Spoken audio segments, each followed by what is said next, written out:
It's time for a new note value. In addition to whole, half and quarters, we will now play eighth notes. Let's take a closer look at them in the score. In a bar of 4/4, you can place 8 eighth notes. Groups of 2 or more eighth notes are usually connected by a beam, while single eighth notes look like a little black dot with a stem that has a little flag at the end. 2 eighth notes equal the length of a quarter note, and for the first time we have more notes than downbeats in a bar. To make it easier to find the eighth notes, we can count like this: 1 and 2 and 3 and 4 and. The upbeats are indicated in the score by the plus signs above the notes. The eighth notes are played twice as fast as the quarter notes. To help prevent any stress or tension, we will use the natural movement of our wrist to pick every second eighth note with an upstroke, while all the downbeats are played with a downstroke. In the score, you can see that the notes on the downbeats 1, 2, 3 and 4 are downstrokes.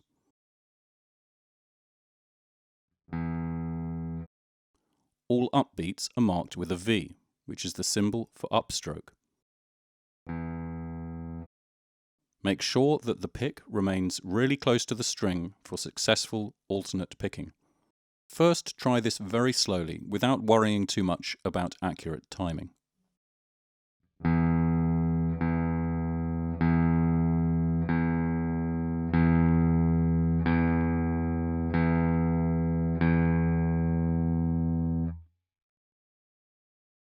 Now let's apply this concept to eighth notes. Count along loudly and make sure that your foot only taps on the downbeats. It might feel a little strange at first, but if you repeat the whole exercise multiple times, very calmly and slowly, you will greatly improve your rhythmic feel. This is what it sounds like.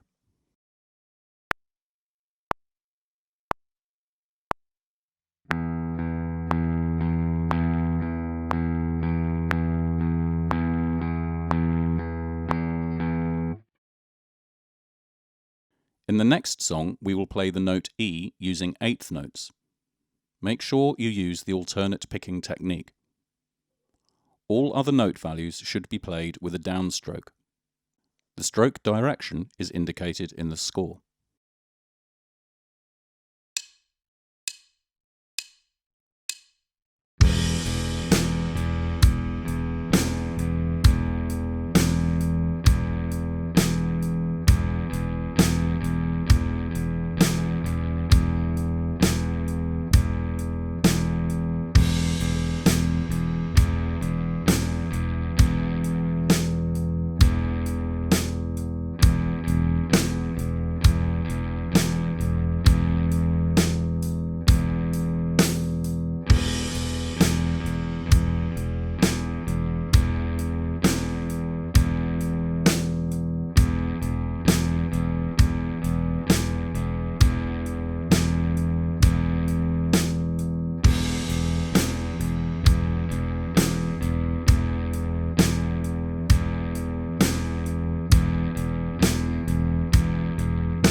Playing the same thing on the A string is a bit more difficult, as you need to make sure you don't pick an adjacent string by accident.